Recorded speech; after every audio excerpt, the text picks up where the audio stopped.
A very good morning to you. It is the 26th day of April 2026. So good to have you join us this morning. It's a beautiful day and you're going to make it look beautiful as it already is. My name is Ann Odida. This is TV47 Breakfast. Karibu sana. Yes, indeed. 27th of April, meaning it's only 3 days to the end of the month. Payday, payday, payday, payday. I said 26. Ulisema 26 Yeah, nikashangai. 27. Karibu sana to TV47 Breakfast. My name is Freddy Ndimuli. We're here to break it down to you. A very busy weekend it has been, and this week it's back to school, even as the government releases over 23 billion shillings for school capitation. It is World Industrial Design Day today, and it's also Autism Supermom Day. And this is a very special day because it uplifts the real everyday strength of mothers raising children with autism. So happy Autism Supermom Day to all caregivers out there raising kids with autism. We have a lot in store for you this morning. Let's take a look at the stories and the highlights this morning. FBI probes the motive behind that shooting scare at the White House. President Donald Trump has already said that he stands fearless.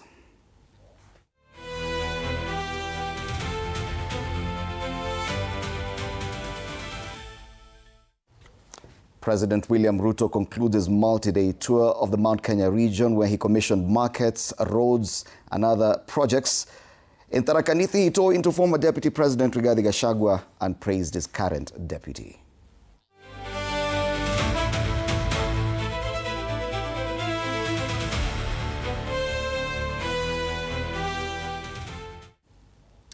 Linda Mwananchi faction of ODM storms Kisumu amid ODM tensions. Supporters framed it as a bold grassroots push for a different direction in 2027.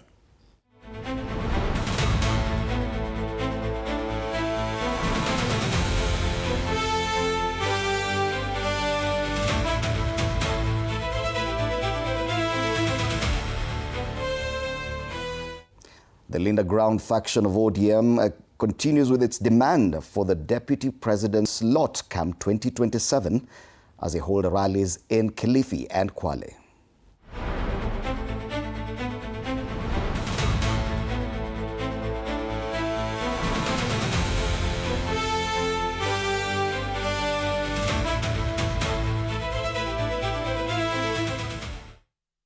United opposition leaders led by Wiper's Kalonzo Musyoka hold a major rally at Tononoka grounds in Mombasa and endorsed Nyali MP Mohamed Ali Jicho Pevu as Mombasa gubernatorial candidate.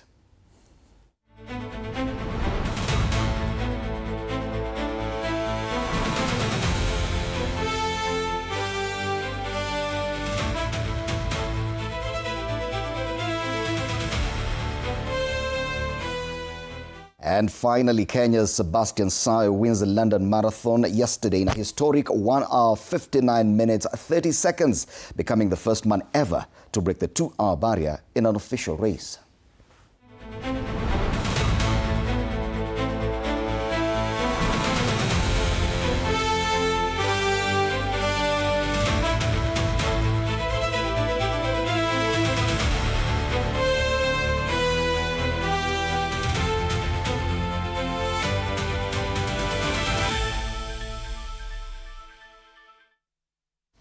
All right, that's the highlights. Let's come back and take a look at how the weather's looking this morning.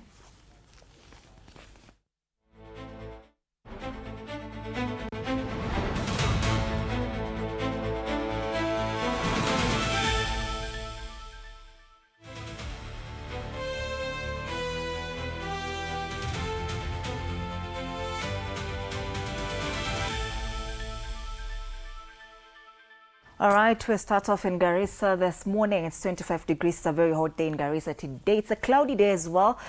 Feels like 27 this morning, but highs over 34 degrees expected in Garissa today.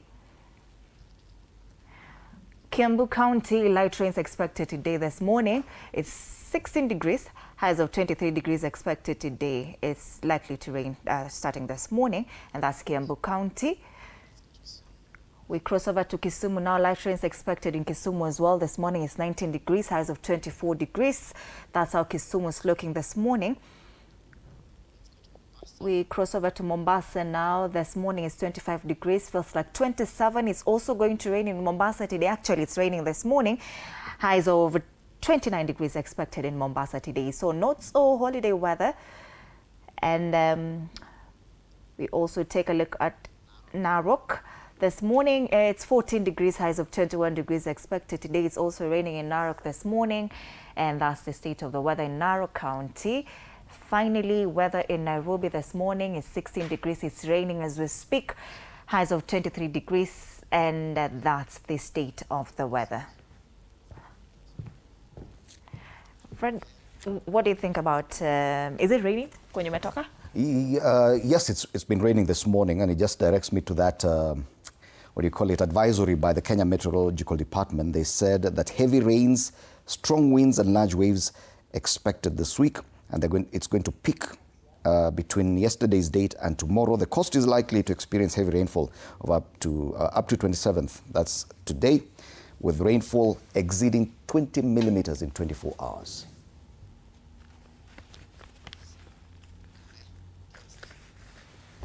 All right, so for State of the Nation later on, we'll be having the three gentlemen.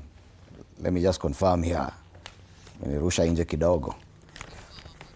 Ikwa Wambote was a political analyst, Wakili Joshua Nyamori, and Wakili Joshua Kipto. Leo tuko na wakili wengi wote wakiitwa Joshua. What are you trying to say? You know, Joshua is actually a biblical name. Yes. And all these are advocates. All right, let's come back and take a look at the local dailies.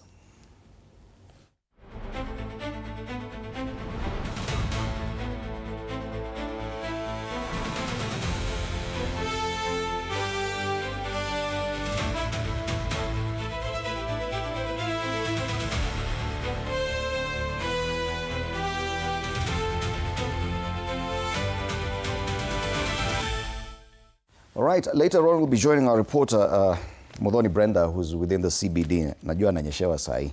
As we continue looking at the dailies, because easy headlines leo, they're very interesting. But there's one that cuts across most of the pages, and it's there on the front page of the Standard. Anasema, triumphant entry. Succession showdown. Kisumu roared back to life as the Linda Mwananchi faction led by James Orengo, Babu Owino and Edwin Sifuna stormed the city and crashed attempts to block their rally. Crowds overwhelmed goons, tore down barricades and cleared the way for a defiant procession. Speaker after speaker tore into the government, accusing it of failure and reigniting anti-Ruto chants. The rally revived the spirit of Raila Odinga and exposed a fierce battle for his base, leaving William Ruto and Oburu Oginga facing a restless and convinced stronghold. I don't think there's any other paper that has done justice like that description I've just read on the front page of the Standard. There's a picture doing the rounds online, Sifuna facing away from the camera, and then someone is standing on top of what do you call them? Hizi za kuonyesha watu kama upite ama usipite. Street lights. Alafu wote wana point hivi juu. Very interesting picture there. I love also the choice of picture on the front page of the Standard with the two young leaders, Babu Owino and Edwin Sifuna, that huge crowd behind them.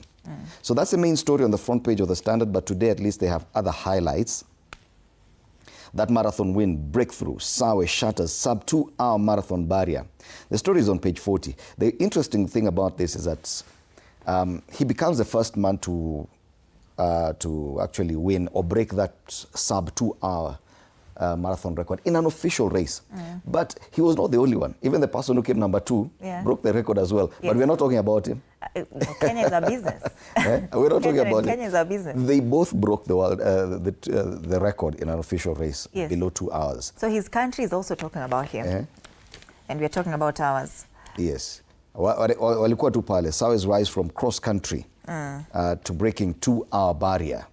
And there Kenya's Sebastian Sawe. Nimeona hata watu wa Tanzania wanajaribu kusema ati this is a Tanzanian man. Sio akaambiwa wewe ngoja acha mambo yako. Nani aliwaambia wewe? Remember that Kenya's Eliud Kipchoge, he was the first one to actually break that sub-2-hour record.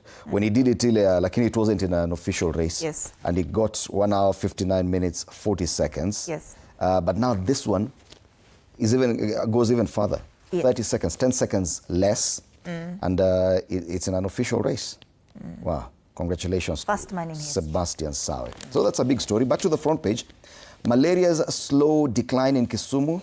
Once a leading cause of child hospital admissions, malaria is becoming less deadly owing to access to vaccines. Wale anti-vaxxers, vaccines huwa zinasaidia. That's in the health magazine on pages 4 and 5 of the Standard. Miss World Tanzania, page 3, lesson for Kenya. Yeah, it's another good story there. You can read that story. Na sasa siasa ya kutoka sasa weekend.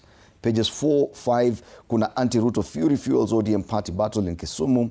Ruto's allies accuse Uhuru of funding Linda Mwananchi. Uhuru pata strays. Kitu kidogo tu hivi Uhuru ametoa pesa. Kwani hii pesa yake anarushanga tu kila mahali. Alafu the president saying, I will not kneel before Gachagua. All right. So that's the Standard today. Najita, the bold paper, Kenya's bold newspaper. Yeah. Now that you've mentioned this story about Miss World in Tanzania, they say that Miss World in Tanzania lessons for Kenya. And critics question whether poor coordination and weak government support undermines Kenya's infrastructure advantage. For a very long time, Miss World Kenya has had a lot of hiccups. After, these beautiful queens, after their tenure, usually most of them come out and say how they were bullied financially, emotionally, physically, some even physically. And Miss World Kenya is run by family. It's like a family business. So this story right here, it's definitely a good read. Lesson for Kenya. For young girls who would want to become models. Yes. Let's take a look at Taifa Leo now. Linda Mwananchi wateka Kisumu. That's the main story here. Wanaita vitisho. Awali kundi la Sifuna lilikuwa limetishiwa na baadhi ya wanasiasa kuwa hawangeruhusiwa kuingia Kisumu. Dalili za mwanzoni zilikuwa mbaya baada ya wahuni wenye mipini kujitokeza kutibua mkutano huo. Yes, I also saw a tweet from Babu Owino saying, goons next time, msicheze na yeye. Kwa hivyo goons walikuja, they showed up, see at the web center. Lakini walikuja na wakalemewa. So kikosi cha Sifuna cha faulu kuingia jijini Kisumu na kuvutia umati licha ya vitisho vya awali ya kukizuia kuingia. Habari kamili katika ukurasa wa pili. Unazuiaje mtu kuingia kwao honestly? Vidokezo zaidi, Ruto amlima Rigathi akisifu Kindiki Tharaka. Rais aliyezuru ngome ya naibu wake jana adai Gachagua ni mbaya zaidi hata kuliko wakoloni. Urusi haijaacha kuajiri wa Kenya kuipigania. Yabainika wa Kenya bado wanasaka kazi ya kupigana Ukraine licha ya vilio hatua hiyo ikomeshwe. Na mswada hatari kwa magavana bungeni, huenda magavana wasiweze kuwania useneta, ubunge au udiwani tena. Hiyo habari ya saa wepi iko katika ukurasa wa mbele wa gazeti hili hapo. Na kule juu, serikali yatuma mgao wa shule zikifunguliwa hii leo. Katika tukio la nadra, wakuu wa shule wasema pesa za serikali zimeanza kuingia shuleni. Na Trump aponea shambulizi jingine Ikulu. Afisa ajeruhiwa baada ya mtu kushambulia hafla ya Trump kwa bastola, na kuna mtu amefinyiliwa hapo juu katika ukurasa wa mbele wa gazeti hili. Ni huyo gaidi ama anasema huyo ndio mshukiwa mkuu. Taifa Leo. It's the same stories on the front page of the you can see the marathon winner there, the Sifuna team in Kisumu there, and Donald Trump also mentioned here. The only different story on the front page of the Daily Nation main headline where they're talking about SHA. Why students and teachers reject SHA, and they've broken it down there on the front page. Teachers are complaining about an outpatient cover being capped at between 1,200 and 4,000 bob. It's the same complaint by civil servants and doctors too. Apparently they're paying 8 times higher medical cover premiums for less benefits. So these are just some of the stories on the front page. As I mentioned, Linda Mwananchi pale akisema Sifuna Orengo's ODM camp roars in Kisumu. Na hii picha hapa ni kama, hii ndio inaitwa a sea. A sea of humanity. Wako wengi kweli kweli, ama watasema ni AI. Niliona wakisema ni AI. Page 2 kuna hiyo story ya Russia still taking Kenyans to battlefield. I thought Musalia Mudavadi had already agreed with the Russian authorities to stop recruitment of Kenyans directly. Wakasema okay, but wale wamekuwa recruited already, yes, but it would appear they are still recruiting more. So people need to be careful there. There's a story on page 3 about this diver who braves deadly waters to recover bodies. He's called Gideon Ngotwa, and he's been doing this journey for this job for about 10 years now, where he dives deep into water bodies. Kiambo kuna mtu kama amedrown kule ndani, hiyo ni kazi yake ku retrieve. Back page, there's nothing more than just Sebastian Sawe. Sebastian Sawe, Sebastian Sawe. And as I told you, there's someone else who had actually surpassed that record. Yomif Kejelcha of Ethiopia. Lakini ulisema sasa tunazungumzia Kenya, si hatujui hawa. Kila mtu awazungumziwe na nchi yao. Yes. Ruto, UK Prime Minister Keir Starmer and Eliud Kipchoge congratulates Sawe. And yes, something interesting there. And that's the Daily Nation today. All right. People Daily, Orengo versus Oburu, and this story has been captured on page 4 and 5. Ukiona People Daily cover story moja, pages mbili, it's serious.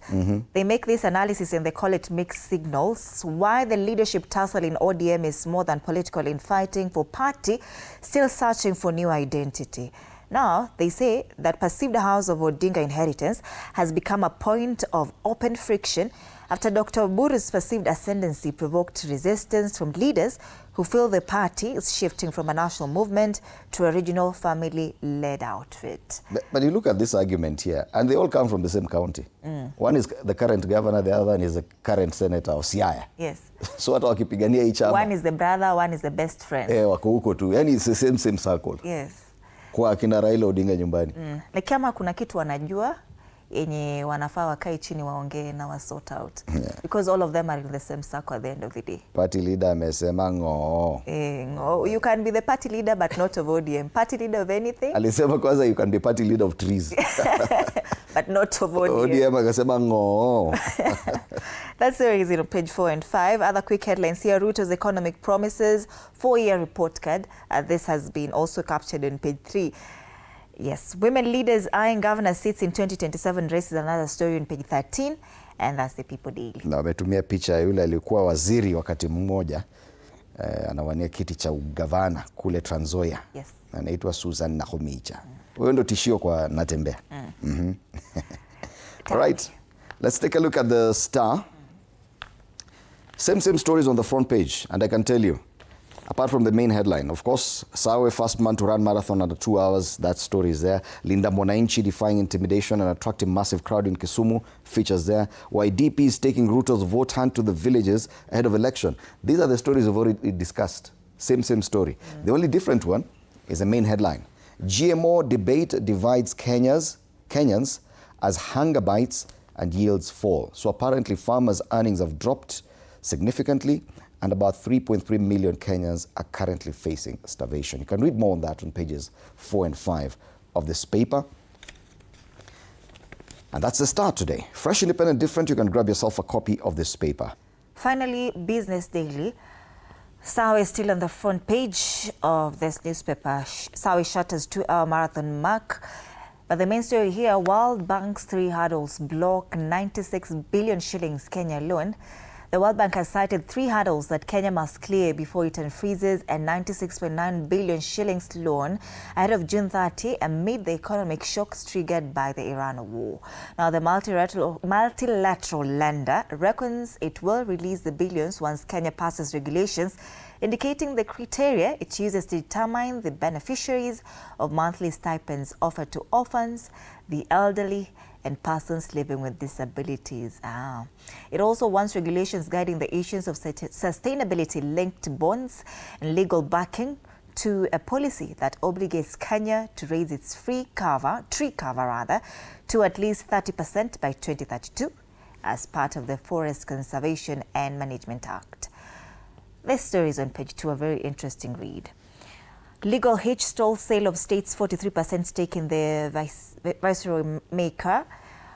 On the ticker, KRA ends manual VAT export entries tightens refund claims. Billing for Kenya's power imports from Addis triples to 8 billion shillings. And finally, market shifts as life insurance revenue beats general covers. And that's the Business Daily. All right, let's go now to the regional front, and we start off with East African. It talks about matters fuel. Uganda's headache as Dangote eyes Tanga. Remember that conversation we were having on Friday about a plan by Tanzania and Uganda apparently to have a joint refinery. Kenya tulifunga refinery at Tutaki. The East African, this is the regional paper. They say Africa's richest man's plan to build a big oil refinery in Tanzania's coast rattles Kampala, who are looking to make a final decision, investment decision on the Hoima facility by July. So ni kama Tanzania will be getting a lot of this steel ya kujenga refineries. Sijui kwa nini wanataka kuleta crude oil wa refine hapa. Kenya tuliwacha hiyo maneno. Away from the regional paper, let's take a look at individual countries. We start off with Uganda, the Daily Monitor, and the main story, why mothers outlive fathers. That's the main story there on the front page of this paper. The Uganda Bureau of Statistics report on orphans and vulnerable children shows that 6.2% of children have lost their fathers, compared to 2.5% who have lost mothers. Alafu maswala ya budget pia, how national cake will be shared. That's the front page of the Daily Monitor. The other paper in Uganda, it's a new vision. Government bans daycare service in schools. Full details of the new 2-tier pre-primary school structure. So daycare itakuwa shule. Wanapeleka watoto wadogo sana shuleni. In Tanzania, we start off with the Citizen. Tanzania bets on gas amid global fuel price volatility. Sasa wanataka kutumia gas kuran motor vehicles huko. Wasema fuel imeleta shida sana. Ile ripoti ya Judge Chande, why Chande report signals political reset for Tanzania. The violence after last year's elections. That report was handed over to the president last week. It remains a big discussion. Na ndio habari kuu kwenye ukurasa wa mbele wa gazeti la Mwananchi, pande mbili za maridhiano, pendekezo tume ya Jaji Chande. Lakini pale chini pia matibabu bure kwa wajawazito bado utata. Na ile ya malaria nimeona Kisumu imepungua pia kwa hapa. Ahueni tiba ya malaria watoto wachanga ikija. Gazeti za Tanzania pale. So turejelea hapa nyumbani tuangalie karakacha. As we get to the end of this news review, we start off with a caricature. This is a cartoon on the Standard. It's a class setup where the teacher is talking about the different pathways, STEM, arts and sports science, social sciences. Lakini kuna jamaa moja ule backbencher kwa darasa. Anasema I want to be a politician so that I can be denying everything that I do or say. Hapo amesema ukweli. Politicians wanatuambia mambo ambayo I make sense. Jaba. All right, the one on the People Daily, kuna watu wawili hapa. The Deputy President, kuna watu watatu. Deputy President, the President, na party leader ODM. Wote, mmoja anasema fire si fire na mwingine anataka power. Lakini President William Ruto is weighing both of them. Kujua ni nani atavuna kutoka wapi. He's using them as bait. Yes. Upande moja huyu huko lake na mwingine huko mountain. Fire si fire. Cartoon on the Star. And this is a very valid question because we have this Linda Mwananchi storm and people asking third force or farce? Is it a real third force? Now that we saw what we saw in Kisumu yesterday. Do you think that they qualify as a proper third force? I had them saying they could even field a candidate for presidency. No, they could, they will. They will field a candidate for the presidency. Yes. As ODM, Linda Mwananchi. Okay, interesting. Finally, the Daily Nation. All right, kuna vultures kule juu ya mti ambayo hata ni kama haina leaves. School fees pia kwa hapa, kuna mtoto hapa anaenda darasani, but kule juu school debts. What do you make of that caricature? Ni ile capitation imeachaliwa. Iga. Alafu bado unalipa school fees, alafu kuna watu madeni yamezidi. All right, these are the caricatures this morning. Yes. Before we move on, we had promised that we'll be linking up with Muthoni Brenda, our reporter, for some update from the city center. Is it on traffic or the news review? On traffic. All right. So before we come back and take a look at the mark, let's take a look at, let's join Muthoni Brenda, who's at the city center. Very good morning to you, Muthoni. Yes, let us in on what people are saying about the news on the headlines this morning. Brenda, good morning. Good morning to you, Fred Indimuli and Annie Odida. I can get you loud and clear. A very good morning to you, and a very good morning to you, Ann Odida and friend Indimuli. Sijui ama niwaambie vile Gen Z pale venye tunaambia nanga TikTok. Grand rising, grand rising. We are coming to you live from the capital city of Nairobi, where the day has already begun, and so have the conversations.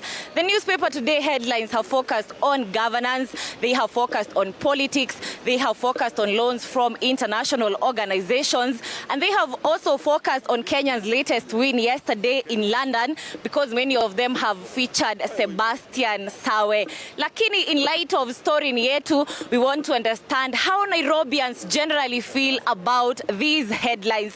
We are of course going to be starting with the Business Daily because it's all about the mashilingi, my brother. With me here I have a Nairobian mwenye amerauka mapema. Karibu sana kuja hapa.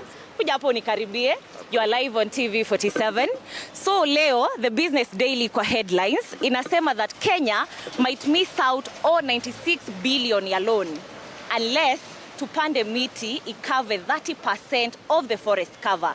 So maoni yako kama mkazi wa Nairobi na Mkenya ni yepi? Tunaweza kuattain hiyo 30% forest cover ndio tupewe hii loan? No. Kwa nini? Sababu gani? Sisi wenyewe tunapata hizo miti ourselves. Si ndio ama? We don't need to have just to cut a miti kwa sababu ya hiyo kitu kama no. Why? Because mimi sasa nimerauka. Pole. Ndio nafanya kazi sasa hivi sasa. Why do I need a loan? Kwa hivyo maoni yako ni yepi? Sisi kama wa Kenya tupande miti ndio tupewe loan ama tuachane na loan kabisa? Tuachane na loan. Tuachane na loan. Kabisa tufanye bidii. Right? Mimi naona Mheshimiwa Ruto akona shida fulani, I think so. Hapana. Kwa hivyo tuchukue loan ama tusichukue loan? Msichukue loan. Tuchukue loan. Aya. Tufanye bidii. Yeah. Asante sana, kuwa na siku njema. Acha niongeleshe my brother hapa. Habari yako?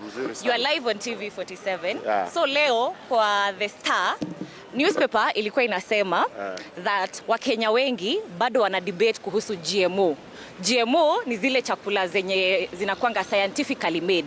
Nikuulize wewe kama Mkenya, angalia kamera pale usiogope ndugu. Nikuulize wewe kama Mkenya, maoni yako kuhusu GMO ni gani? Unaweza kula chakula cha GMO? Mimi siwezi kula chakula cha GMO. Kwa nini? Mimi sipendi.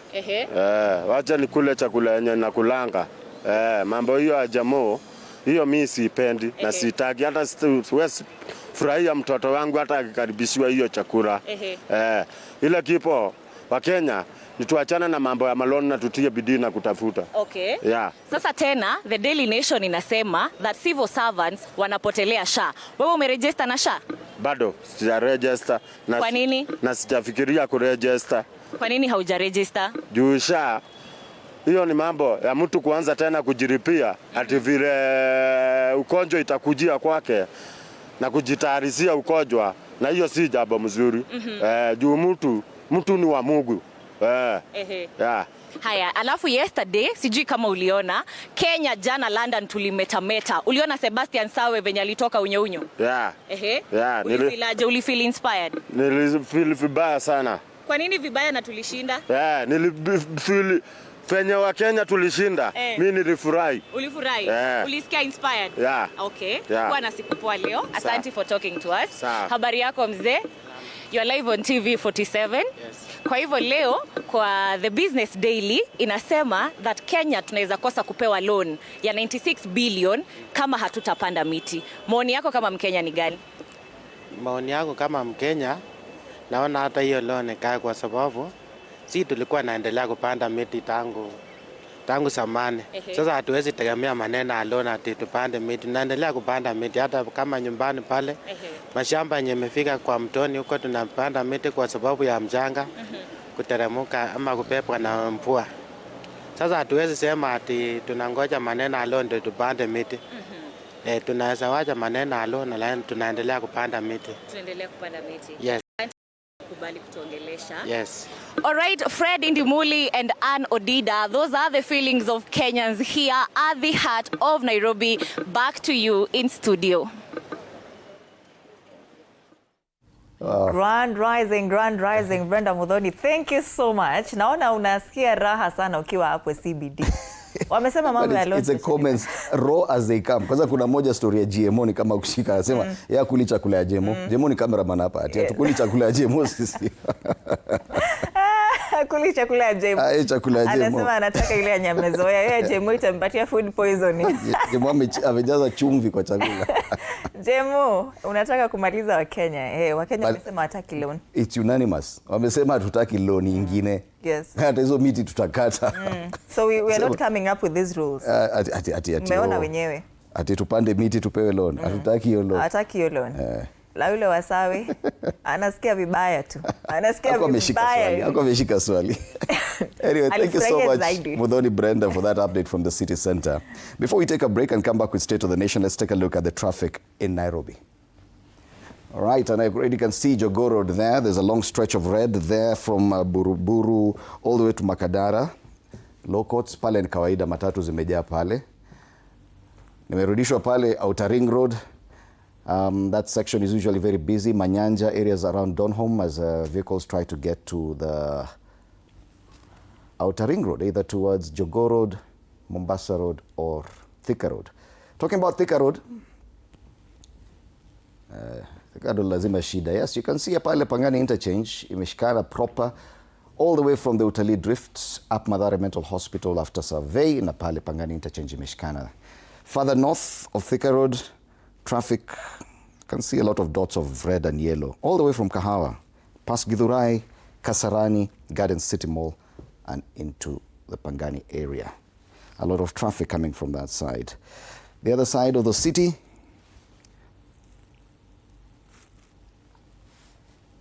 as you get into the CBD, areas around Mudhurwa, Machakos Bus Station, Haile Selassie Avenue, both sides from the railways roundabout to the Landis Road roundabout as well, getting very busy. Remember, it's back to school this week, so there are people, parents who are trying to take their children to school.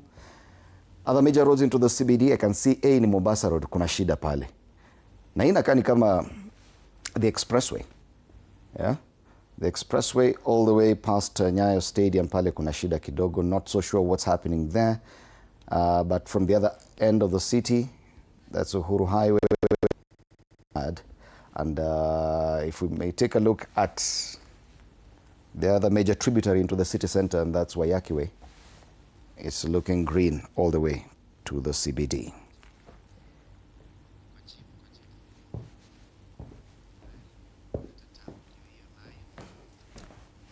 We still have live pictures from the city center. Our crew is there. And this is how the situation is this morning. I like the fact that I'm watching TV47 on that huge screen there. Umeona? Umeona? Ukuona? Sijaona. Imekupita. Ni maeneo ya town pale karibu archives. Mtu aliniambia huwa anatuona kwa hiyo TV kubwa hapo. Si mtu aturekodie tu atuonyeshe vile tunakaa kwa tao na kwa big screen. Aki.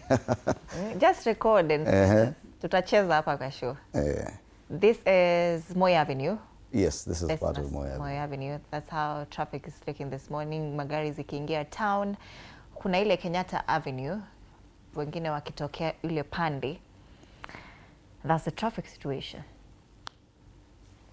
Once again in the State of the Nation. Yes, on State of the Nation, Wakili Joshua Nyamori, Wakili Joshua Kipto, and Ikwa Wambote, political analyst, will be in studio in a few minutes time. And kama tumechelewa saa, it's only 19 minutes to 7. So tutakuwa tunazungumzia hii inaitwa nini? Triumphant entry on the front page of the Standard and other issues. So do stand by and you can interact with us on social media pages. TV47 Digital on X. It is TV47 Kenya on Facebook, YouTube and on Instagram.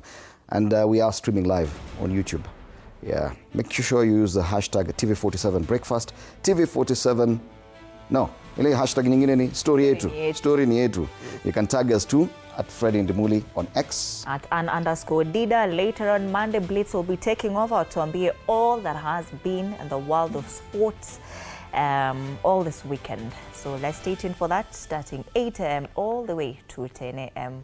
Hiyo lazima tukae chonjo, tusikize. Arsenal pia, tulifanyaje? Tulishinda? Bado tusharudi kileleni. 3-point lead. Watu wasitutishe, atutishwe sisi kama Arsenal. Weekend sports watakuwa hapa. Arocho watakuwa hapa. Na Katela Macy na Duncan wote watakuwepo. You're watching TV47 Breakfast. Stay right here.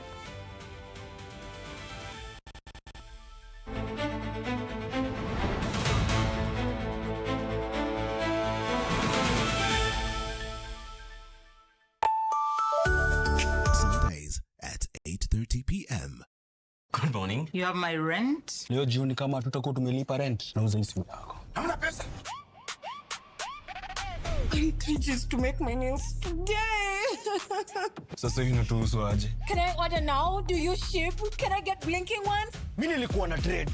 Nimekelea kitele yangu. Kitele yangu na trade. Nikikunyuma. Oh my God. He left me. Nitumie ni line. Uko nje kuna Wi-Fi. Why? Hi-Fi? Wait, so what do we call this dish again? I have no idea. The cucumbers are there specifically for my beauty routine. Tamulini kero make a good product. Na ameenda.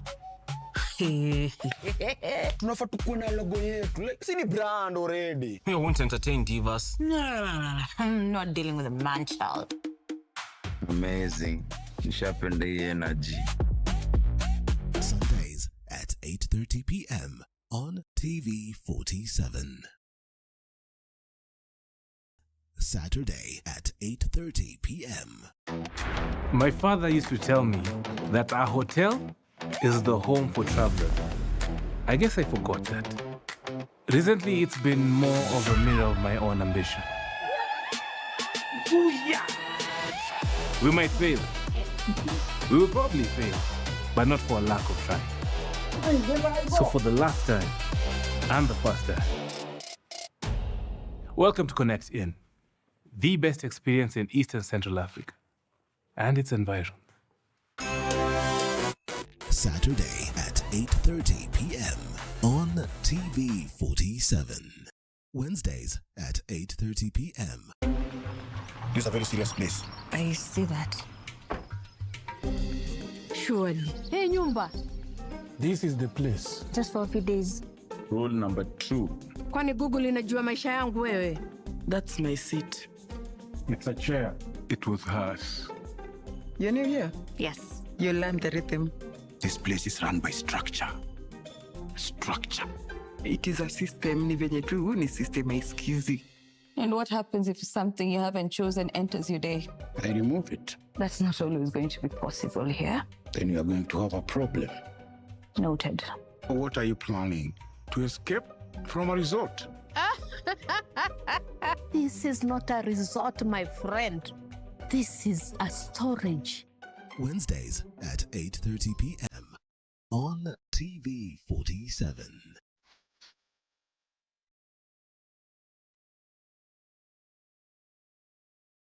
Nairobi, where the hustle never sleeps and neither do the scammers. Link up, we are talking about something that's affecting all of us. We are talking trust. We're diving into the campus life. Stay fresh, stay safe. Stay linked up.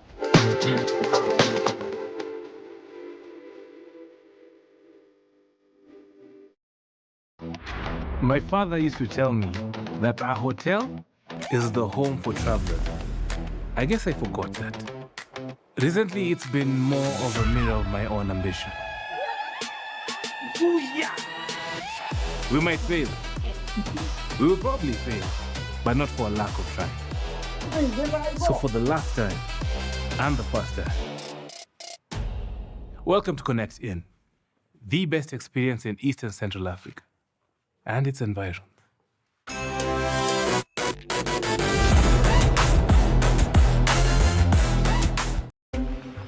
This is a very serious place. I see that.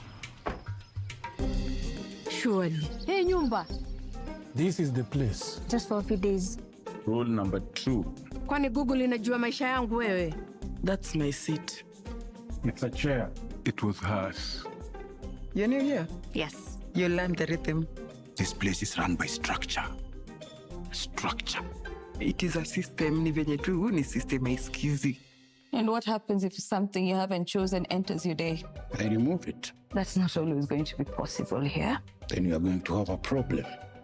Noted. What are you planning? To escape from a resort. This is not a resort, my friend. This is a storage.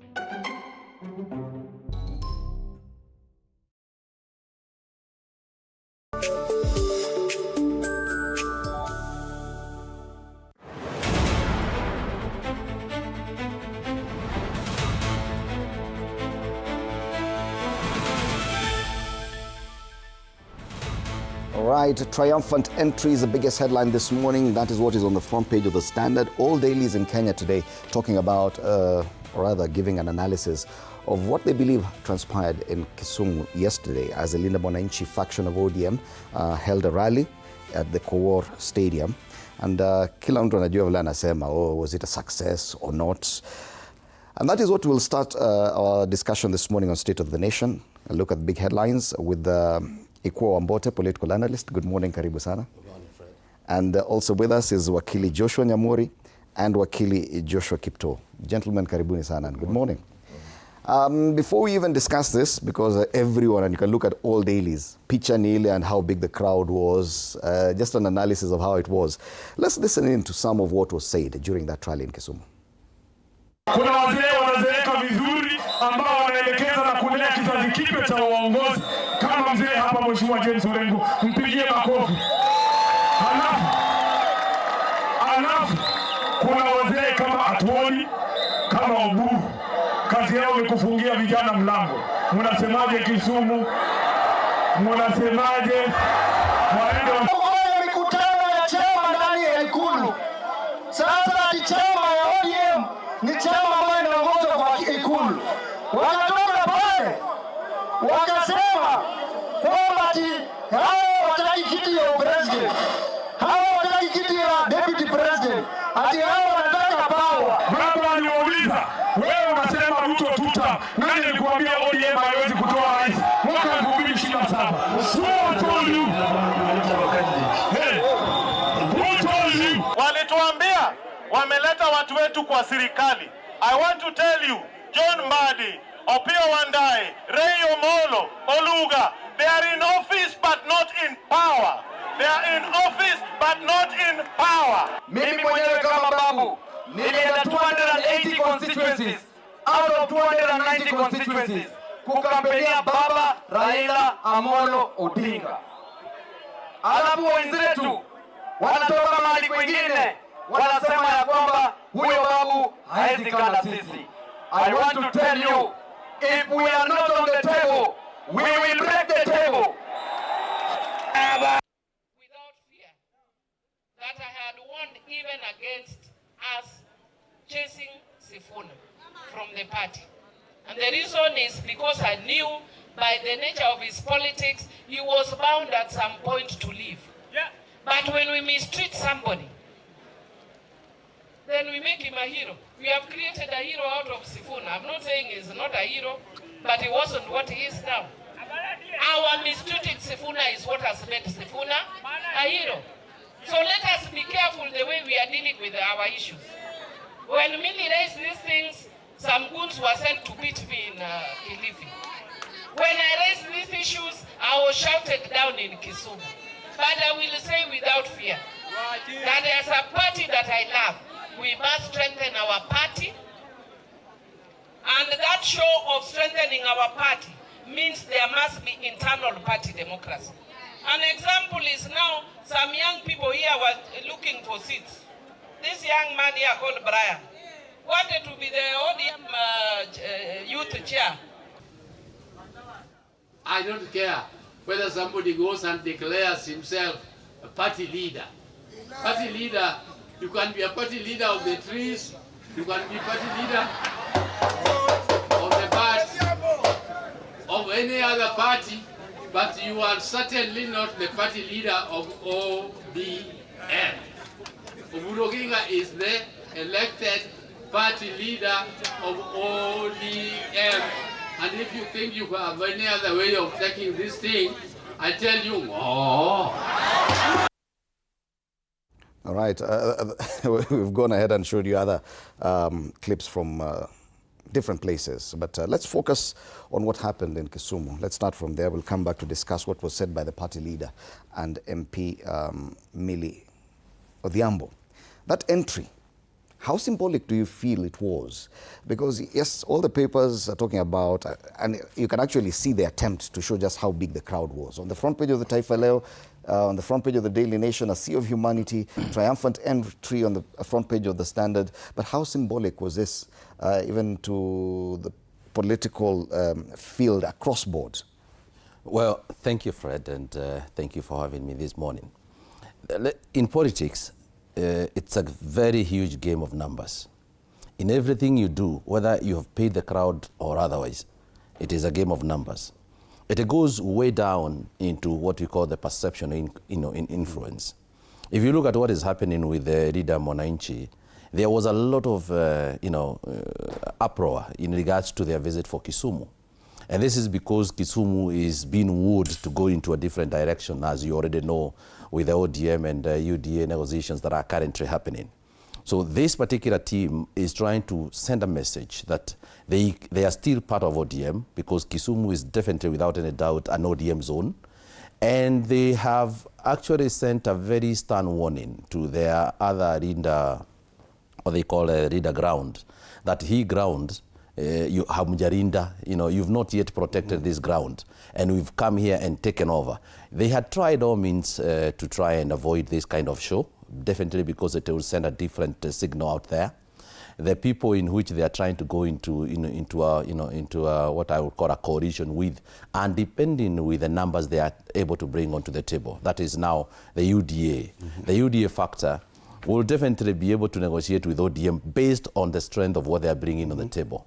And if they sense that these guys are coming as individuals and they do not have the people with them, their negotiation power will drastically go down. Yes. And that is where the issue is. And that's where the competition is. Because apparently right now, as it is, and as we can see from the face value of it, and now from the information we are getting on the ground in terms of the people who tried to mobilize for some goons and things like that and never worked, it is clearly that the Sifuna group is likely going to have the ODM numbers. All right. And Wakili Nyamori, many people have tried even online to dismiss just how big the crowd was. Some say it's AI generated and stuff like that. But in terms of political perception, this is something we're used to, that whenever people go, they mobilize crowds to follow them. And by any standard, even including that, this was a huge crowd, don't you think? One, I think let me start from your question on the headline, then we come to the crowd. And I think that's a lazy headline. It is a lazy headline because, the headline should have been that, Linda Mwananchi enters Kisumu with noise and spectacle. But questions abound on their messaging and whether they connect with the people. And then it is also important to go beyond the spectacle and look at, the political scene very dispassionately. You may understand that the president's party, UDA, in the last 1 week was in Kisumu, preparing and then finally holding grassroots elections in 761 polling centers. The result of that is a structured presence in 761 polling areas, okay? Then you have an alternative group that came loudly with music and theater and went to public, populated public areas and had a crowd.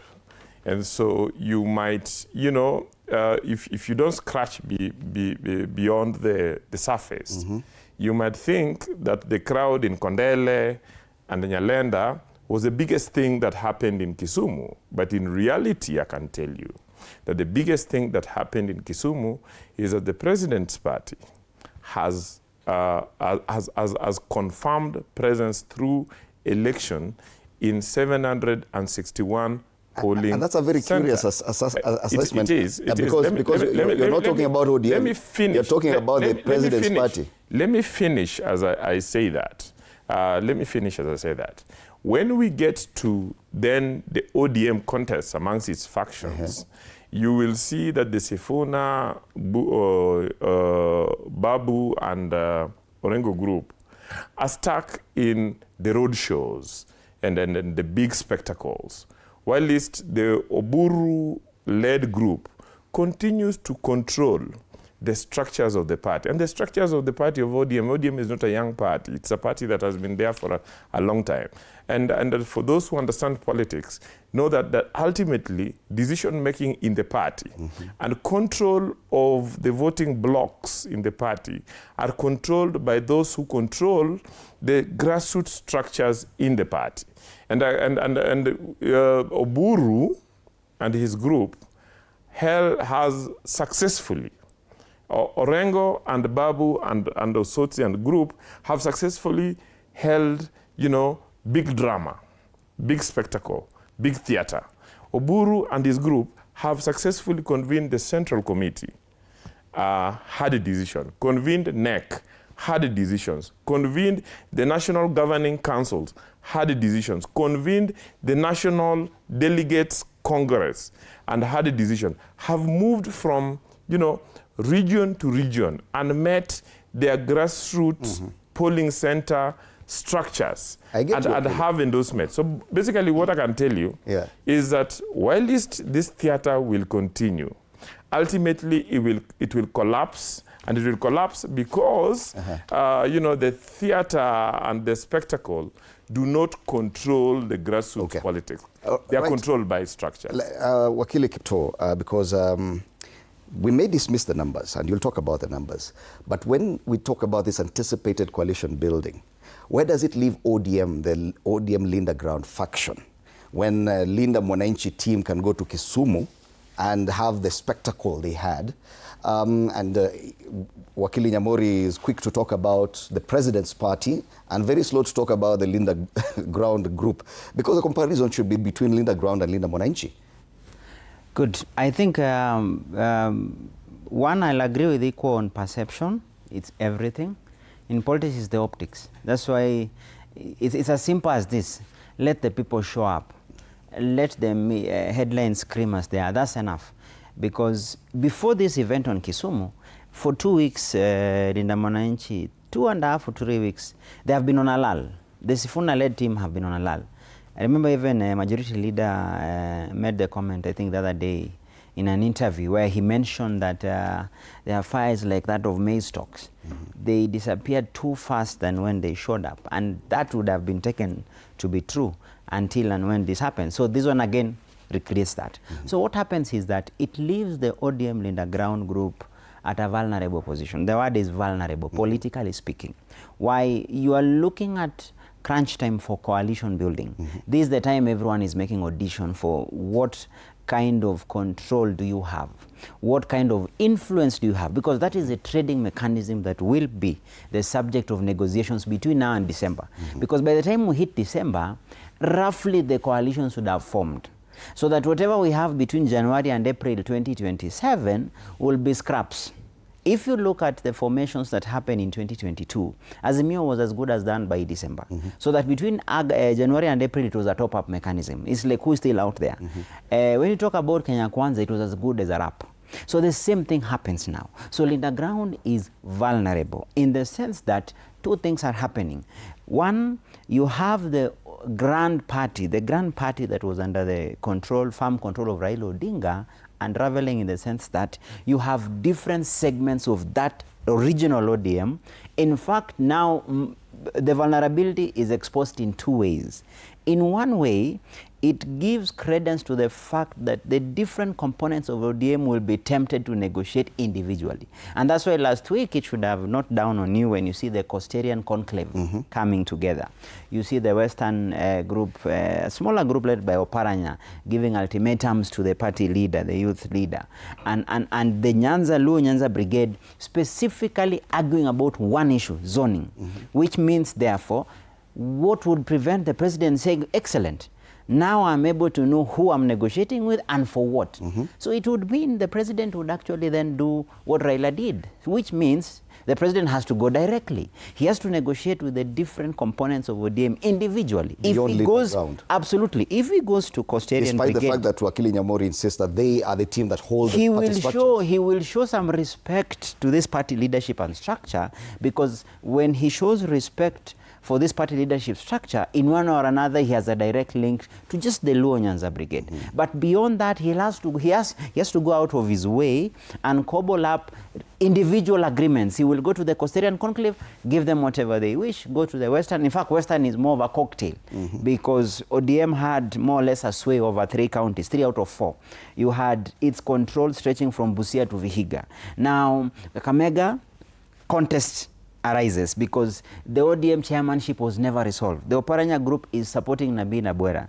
And then the Linda Ground, led by youth leaders, support the governor. So what happens? The president then has to negotiate that. Turkana, the mass speakers, which you've seen he's been doing. He's been having an outreach directly. So what I can say is that it just puts a vulnerable position to the Linda Ground.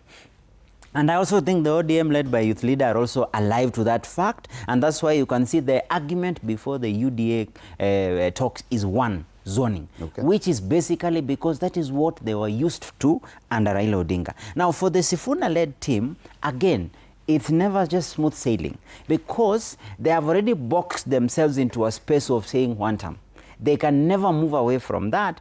And if they move away from that, what then portends to them? So I would feel that within the Sifuna-led team, they are kind of boxing themselves into a difficult position because UPA or the United Official Opposition is equally an amalgamation of very different people. That's why you could see Martha Karua seeking to run a parallel campaign because she feels that seems the cards are already being decked. So I would think the Linda Ground would have, the Linda Mwananchi would have been in a better place of having ambiguity rather than just saying we are against the president. But because we should take notice of the fact that they said that they actually declared that they could have a presidential candidate next year.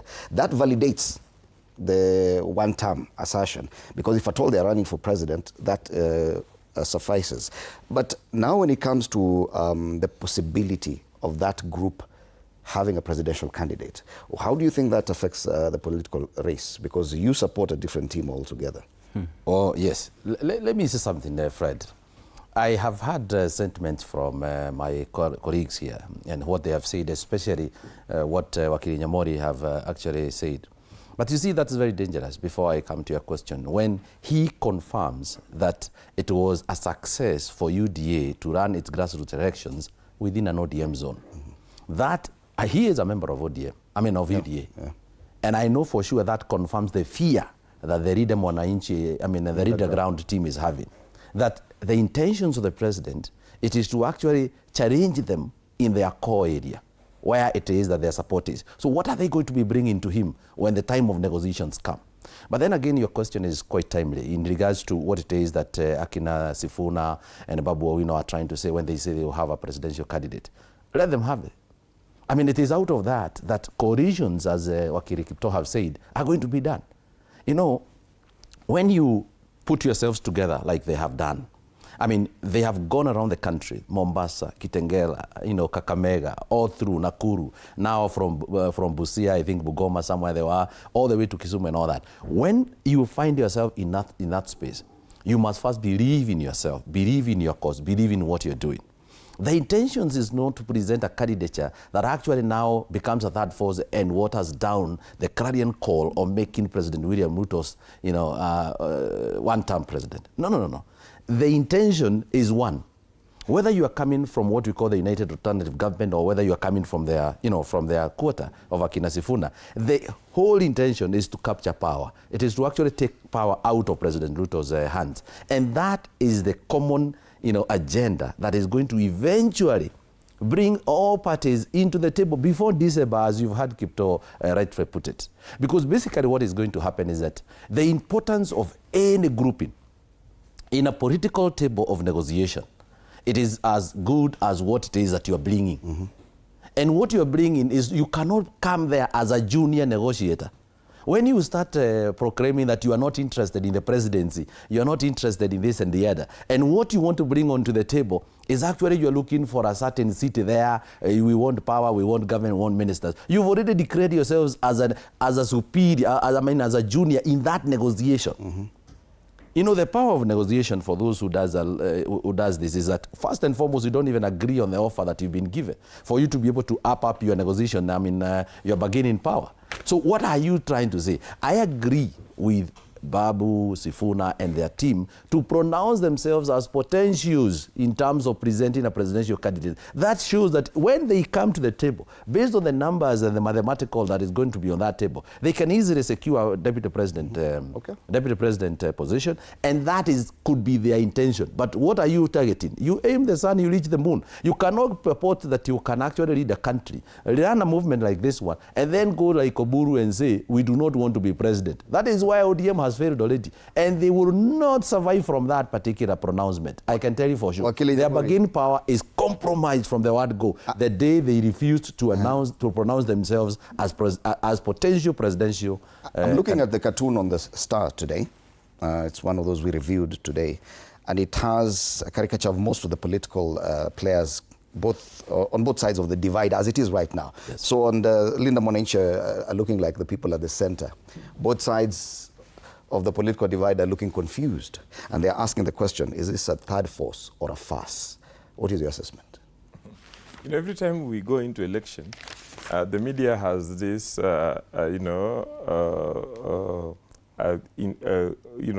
orientation of always trying to craft a third force. I remember there's a time they crafted Okuro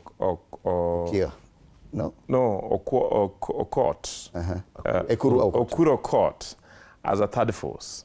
And for months and months, they ran with the headlines on how Okuro Court was going to be the third force. Ultimately, it ended in nothing.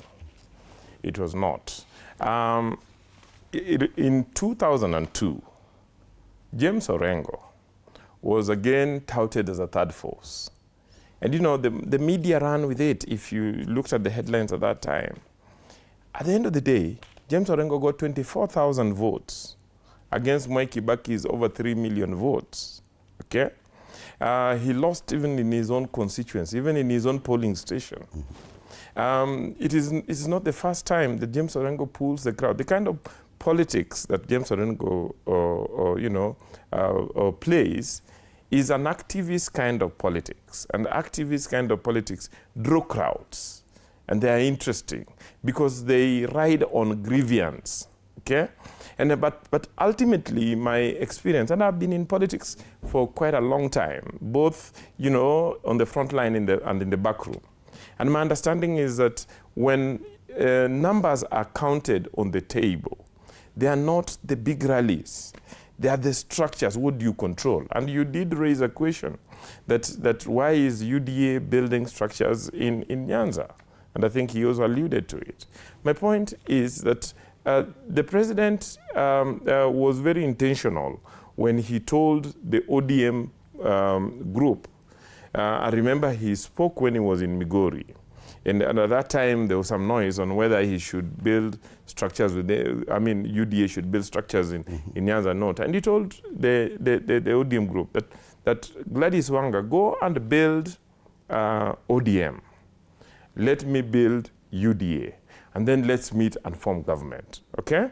Building, and the following week, Gladys Wanga and Dr. Buru Odinga held a forum in Osinugishu, the president's backyard, and mobilized ODM structures there. My point is that the president's intention is that he forms a coalition with partners with strengths at the grassroots. And these strengths are built on the structures that can be built. And so what I can tell you is that ultimately, it will not be the market and street theater.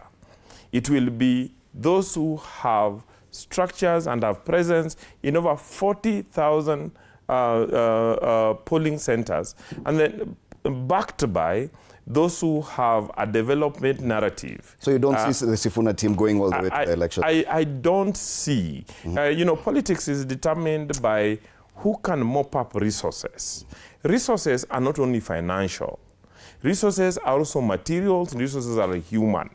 And human resources are the boots on the ground. And the boots on the ground is that immediately after these big, street road shows and market rallies, the voter walks home. And when he gets home, the structure that he will find in his neighborhood is not the Sifuna and Babu structure. It is the UDA structure that was strengthened this week and the ODM structure that is available and has been there for a long time. Okay. And those structures will encourage them that in this neighborhood, in this village, in this clan, in this community, we still stand with the broad-based government because they are it is the only part of the divide that is making development sense to us. Okay, Wakili, I hear you. But Barakipto, you've noted the concern even from the Linda Ground faction. MPs like Millie Odhiambo saying that we did wrong in trying to chase away Sifuna from the party. The fact that even the party leader finds it fit to respond to an assertion that James Orengo is now the party leader. Definitely there are serious concerns, even their reluctance to fully expel these people from the party. I don't think there's no wrong right in politics, because politics is a power-taking game. And the case about mistreated or not doesn't arise. I just find Millie to be half-hearted. She's not fully in the Linda ground, but she lacks the formula and the way out to bolt out. And the more she'll be pushed out, she'll say, "Hata mimi nilifukuzwa." So that is politics, nothing good. Do you think that there could be more but Millie it is within a the fact, Linda ground? For me, it's a fact that there's a huge concern. And I think they have let the Linda Mwananchi group snowball into a bigger problem that it becomes pointless to chase them away. The earliest they would have done it, you finish off at the first instance. That wasn't done. If it was a party takeover at the initial time when Oburu Odinga was being installed as a party leader, to be honest, I don't think they planned or they prepared that this team will gain this credence. That's a fact. In fact, it has been a dynamic process. Why do we forget that when Raila Odinga died, the person of interest was Babu Owino? Because it was a case of who then takes over Raila Odinga as a kingpin. And you could see during the burial period, they really harassed Babu. And Babu also was making his case that I'm here to stay and I'm the person to watch. But they didn't plan for Sifuna. So what has happened along the way, Sifuna is outside the orbit of the Luo Nyanza politics. And as it is, I think in a race to lock in, you could also, you see why I keep saying that the Oburu-led team, biggest way of describing them is vulnerability. It made sense then why they would consolidate quickly with the president then, because they were total orphans. And in politics, there's no vacuum. You have to make a case for. And I think there was a kind of sense of being safe and playing safe. And with that, they could not see any other better path than the president. And then the president is a very suave political player. He's not the type, he's not the indecisive type. The president is a very decisive political animal that moves into spaces quickly. And what happens is that the president sees the moment. One, he even acknowledged that he is a casualty with Raila Odinga's death, because it would mean he has to do his work triple-double in terms of now bringing together. Actually, he inherited ODM. That is a fact. He inherited ODM, which would mean he has to take care of the ODM constituencies. Have you seen how the president has been moving? Which ODM is a question that he inherited? The entire ODM map is in his hands in terms of he has to work hard to retain as is, because the value for the coalition with ODM is to retain the votes. It's not about the party leaders, it's the votes. And that's why, as I've said, his approach will be different. His approach will be accommodating the party structure, the party leadership, which then goes hand in hand with his messaging that we need to bring we need to bring sanity into the political space. We have to build institutions. He will say, if I've been able to do a lot to build UDA, it's the same way I want ODM to be built. And if you saw his speeches before, he kept saying, we cannot let a grand party like ODM just decipher off. However, over and above maintaining the institution that is ODM, he has to now bring his A game, which he's actually doing. Look at his movements, look at his outreach. It is directly to those areas. I even think Oburu-led team will then have to rely more on the president to deliver. For example, at the moment, the onslaught that the Oburu-led team is facing in Luo Nyanza in terms of political competition for downstream tickets, not upstream tickets, because the fight is not about who we support as a president. There seems to be consensus, even within UDA-ODM in Nyanza, that it is a foregone conclusion that we have to stick with where the power is, which is Kenya Kwanza Alliance. However, just below that presidential ticket, the issue then becomes, how do we manage? And the president mentioned it well. He said, we will have friendly fire, but ultimately, we'll be able to find a middle ground. Let's sample some of your views. Our viewers have been sending us voice notes.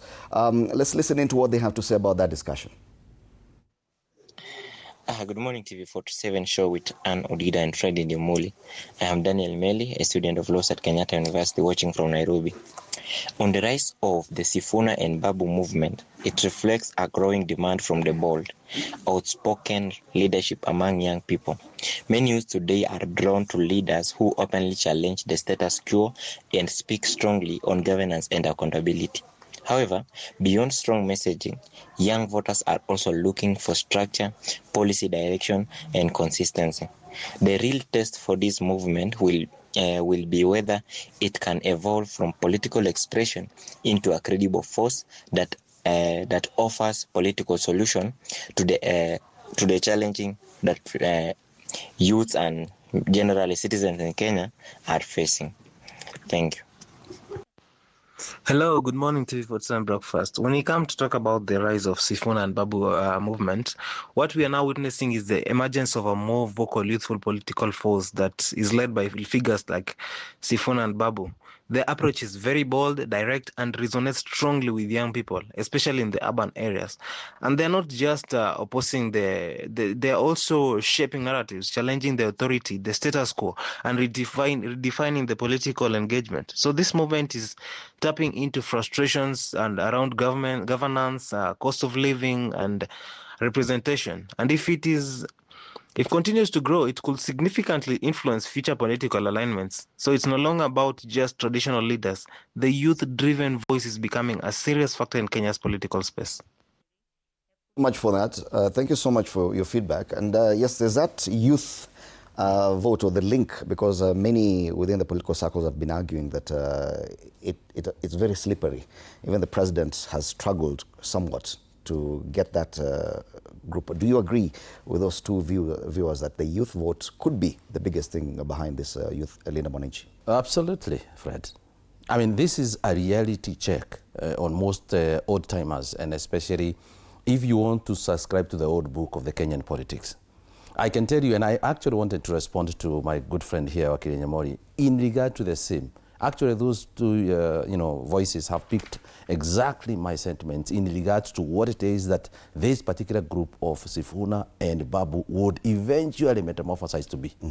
I can tell you, we didn't have, when Wakili Nyamori wanted to brush it off by something we call the third force created by the media and eventually not going anywhere, not winning in their own mother constituencies.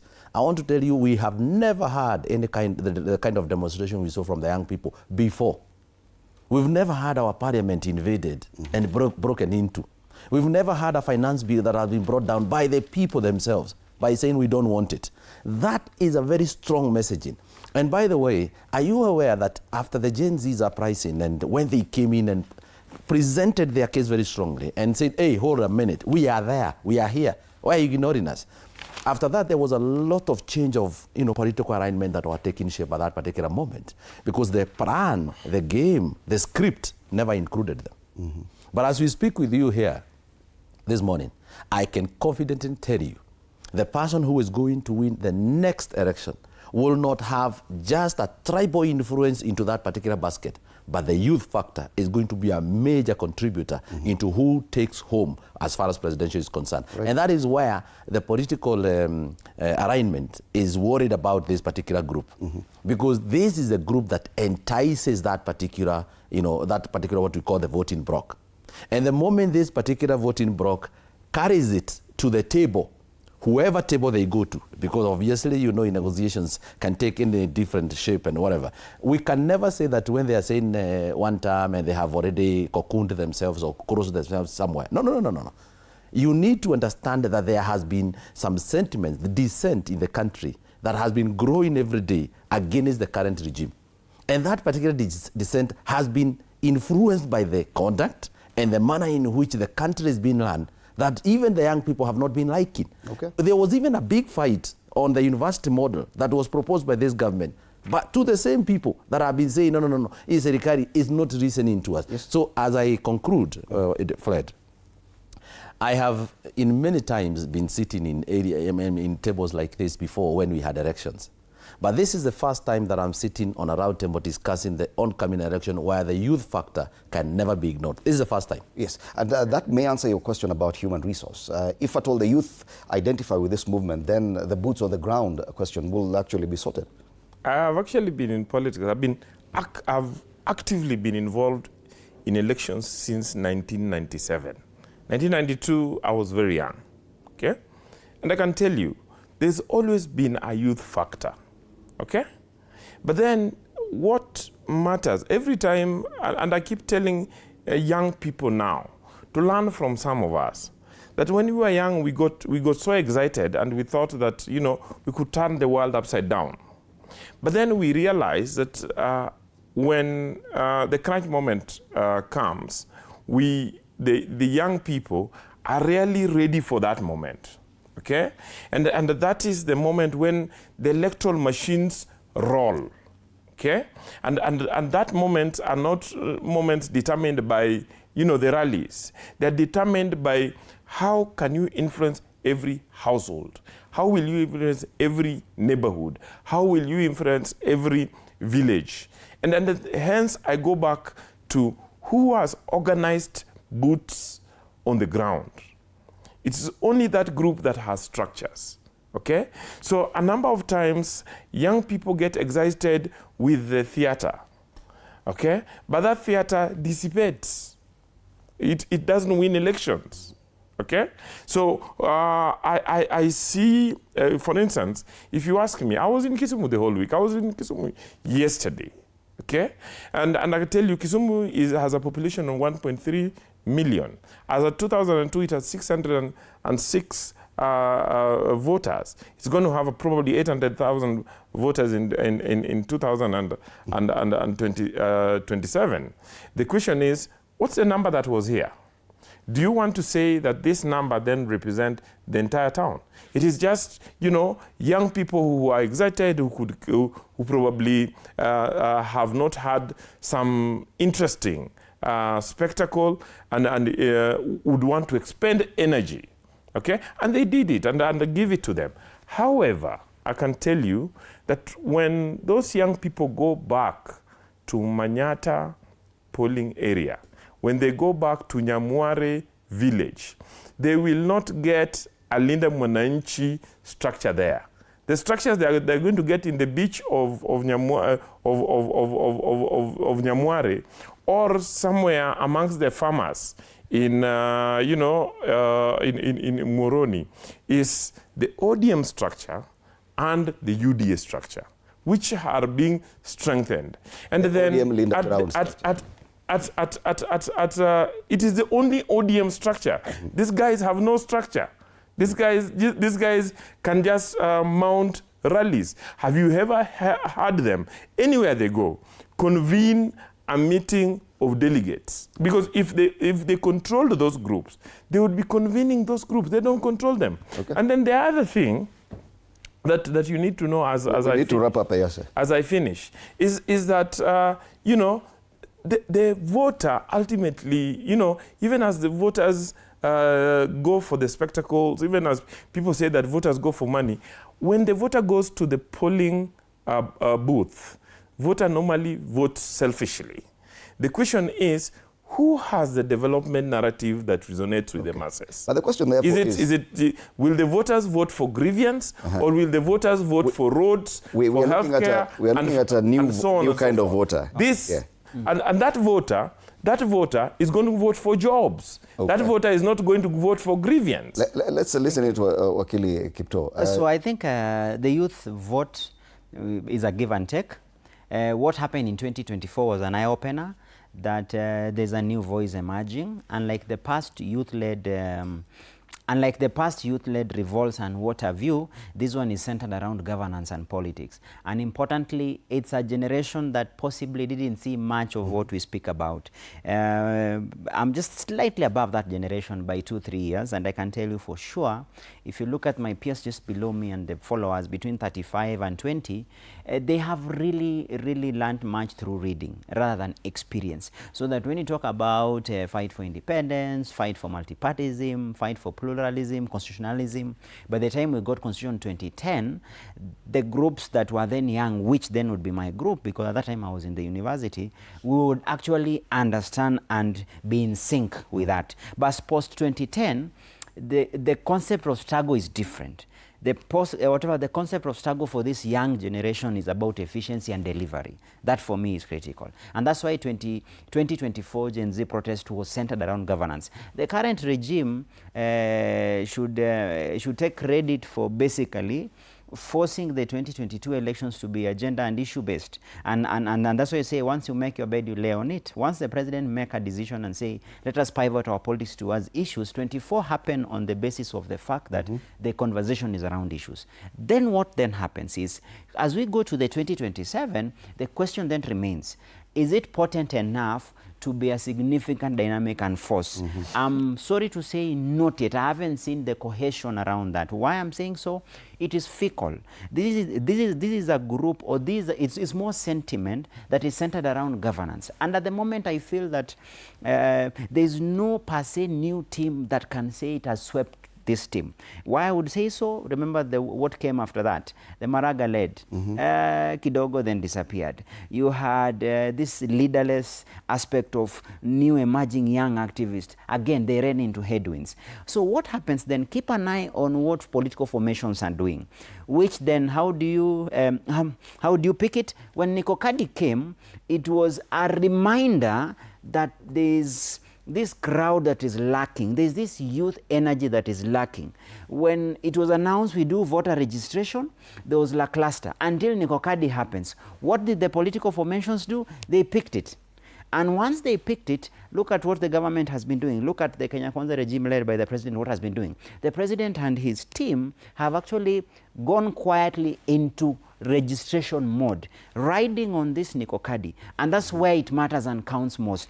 If they are able to convert energy from the young people and register them, especially in government stronghold. I was looking at the statistics.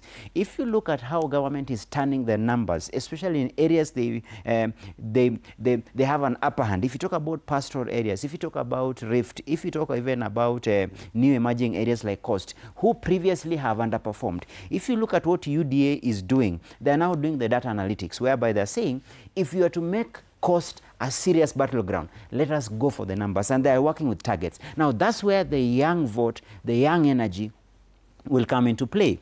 The Sifunas and the rest are equally riding on that, except that they have not successfully captured the aspirations of the young people. So for me, the young voter would deliver energy into this election, but what it will matter the most is which formation can be able to lock in the young people within its areas, because 24 years offered some sense of nationalistic sentiment, but going to 27, quietly, 60% will go back to the political dynamics of the region. Will they? That's the question we're asking. Will the youth simply fall back to the tribal way of voting come 2027? Regions, not tribal.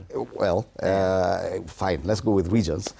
Incidentally, tomorrow marks the end of the mass voter registration exercise. The 30-day period ends tomorrow. We'll get the numbers from IEBC on just how that Nikokadi hashtag managed to convert people into voters and how that will play out going to next year. I now want us to move on to a different discussion. And President William Ruto completed his tour of the Mount Kenya region in Murang'a and Tharaka Nithi areas this past weekend. And that's what we want to look at now. How effective was his visit and what did he seek to cover there? Let's listen into what he had to say. As who they lead with, we continue to welcome you. President William Ruto says his administration is focused on solutions and not blame as it rolls out reforms across key sectors. Speaking during a church service and at project launches in Tharaka Nithi, the president pointed to progress in education, healthcare, agriculture and infrastructure. He also praised Deputy President Kithure Kindiki, describing him as dependable and committed to service. Ile mimi nilifanya chini ya Mheshimiwa Uhuru Kenyatta na nikaelewa mpango wa serikali na nikaelewa nini naendelea kwa wizara gani. Huyu professor has done better than me. Ameelewa miradi yote ya serikali. He has been to many places 3 times in the last 1 year. He has been to 3 times more places than his predecessor. Ruto said Kindiki has performed strongly in office as both leaders dismissed opposition politics and called for a focus on delivery. Kuna viongozi wanajitangaza ati mimi ndio sijui kiongozi wa pale, viongozi wa kona hii, kiongozi wa jamii hii. Na mimi maoni yangu ni kwamba sio lazima ujitangaze kiongozi. Kazi yako kama kiongozi ndio itafanya wananchi wakutambue na wakutangaze kama kiongozi wao. Kitu ya pili, kiongozi apimwe na kazi yake ile anafanya saizi. Na ya tatu, apimwe na maono na agenda aliyonayo kwa taifa letu la Kenya. The president urged leaders to avoid early campaign politics, warning it could derail service delivery, and expressed confidence in his administration's record. Na wauliza viongozi, jameni, wacheni kiburi mingi bwana. Punguzeni. Tour comes as the government steps up efforts to highlight its development record ahead of the 2027 general election. For TV47, I'm Linda Alela. Yes, that was at a church service in Tharaka Nithi, but the previous day the president was in Murang'a, and typical fashion, on top of the car, and was speaking politics in his usual way. He found it necessary to talk about Rigathi Gachagua once again. He talked about those who claim to be gatekeepers of access to the Mount Kenya region. He talked about repeatedly that he would not kneel to any one person. Do you find it curious that the president finds necessity to keep on talking about Rigathi or to respond to Rigathi Gachagua constantly? Well, I am not surprised about that. The president is completely aware of what is happening and who is actually behind the voter, mobilization from Mount Kenya. And I can tell you, it is not starting now. Mm-hmm. It is started in 2022, way back when they were actually hunting down for the support of that particular area. At that particular time, Rigathi was a very important soldier. When they were in Karen and he was announcing that he's going to be his running mate, what did he say? An astute crowd mobilizer. Mm-hmm. Where has those words gone to? We are aware that the president can say something today and say something different tomorrow. That one, we are not surprised. Even our kindergarten who are opening school tomorrow, they know that. But I need to tell you something very important here. It is only in Mount Kenya, when readers come to Mount Kenya, they want to actually, what we call franchise, the organizations and how the people of Mount Kenya would want to be read. It is only in Mount Kenya where you come and purport that people cannot proclaim to be the leader. But when the power is trying to, maintain that he is the leader of ODM that we know is attached to Kisumu, when nobody is trying to get into Rift Valley and trying to defranchise the President William Ruto, that is okay.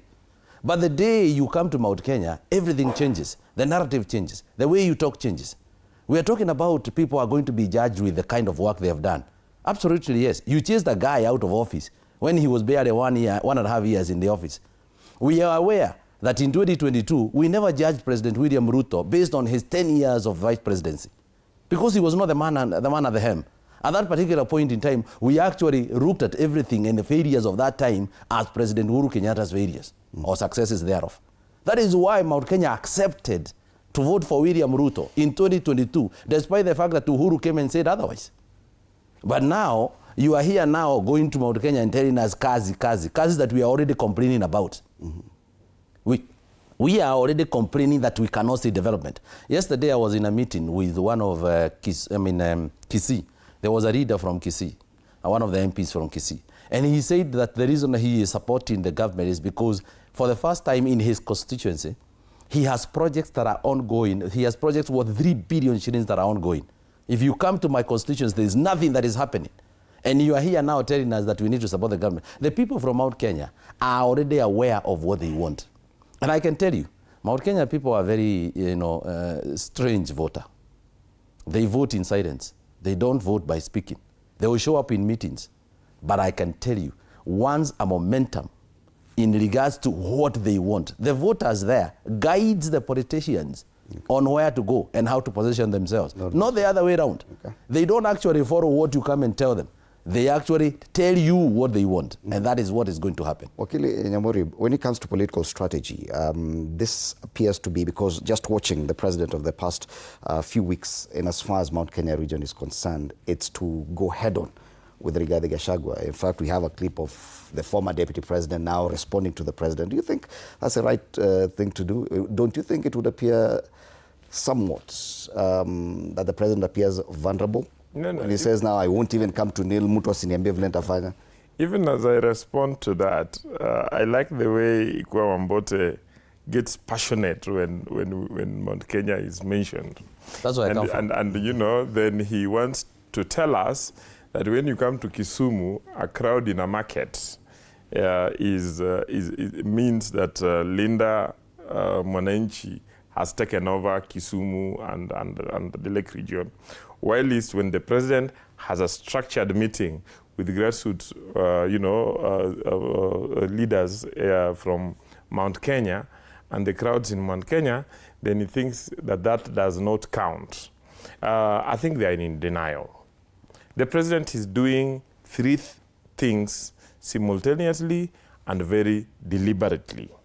One is that the president is building political structures. And he goes to regions and goes again and talks to the issues and talks to the politics of that particular region. In Mount Kenya, when he goes, he must respond and he must deal with, the theater that is then, Rigathi is trying to build, that Mount Kenya has been, is a fortress that he has built, and that anybody who goes there must kneel before him. The president has proven in, the by-elections that have happened that this is not true. That every time that has been put to test, when he goes to Mount Kenya and you think that he's not going to get numbers, he gets numbers because he has structures on the ground. And the president has said that the numbers that he has on the ground did not start with Rigathi Gachagua. He just made Rigathi Gachagua in 2022. Rigathi Gachagua had never been involved in actual elective politics. But the president has been working with the Mount Kenya people since 2013. And for those of us who worked closely with him in 2017, I can tell you that you remember that Uhuru's friends complained about nominations in Mount Kenya in 2017. And the reason why they did that is that the president literally managed a succession in Mount Kenya, in which he brought in a younger generation of politicians and ensured that they created structures that have been enduring. And that is why those structures could rebel against President Uhuru Kenyatta. Those structures are still there. Those structures were not created by Rigathi Gachagua. Okay? The other thing, so I said that the first thing that the president is doing is creating structures. The other thing that the president is doing, which Rigathi Gachagua or any opposition leader cannot compete with him on, is the issue of the development politics. The development narrative, that everywhere you go, even though Ikwa Wambote would deny that does not happen, the president goes and speaks about the roads. He goes there and speaks about, the schools, the health facilities, coffee, and so on and so forth. And he not only talks about what he promised in 2022, but he also talks about his scorecard. They are not able to attack that scorecard. Rather, they will tell you that they have turned, the Mount Kenya into an ethnic conclave, an ethnic fortress that no one can crack. And that they want then to tell us that Mount Kenya people are so special, that they are different with other Kenyans and other human beings, that they would allow me to get, allow me it's to, a very risky statement. No, why would you let him say that? Allow me to finish what I'm saying. And kindly clarify on that one. You cannot be allowed to actually abuse Mount Kenya. I've handled it. I am repeating what he said, and he said that his people are different, and they would come to the ground, they would come to the meetings, but those meetings would not turn into anything. And I am telling him that when the president went to Nyeri about 2 months ago, 1 or 2 months ago, he met with over 17,000 grassroots structures leaders in Nyeri. Those were the polling center leaders of UDA. So you're challenging a person's assertion, not a community's position. No, not a community. I'm talking I didn't talk about community. I'm talking about when they say that the people of Mount Kenya cannot buy into the president's narrative.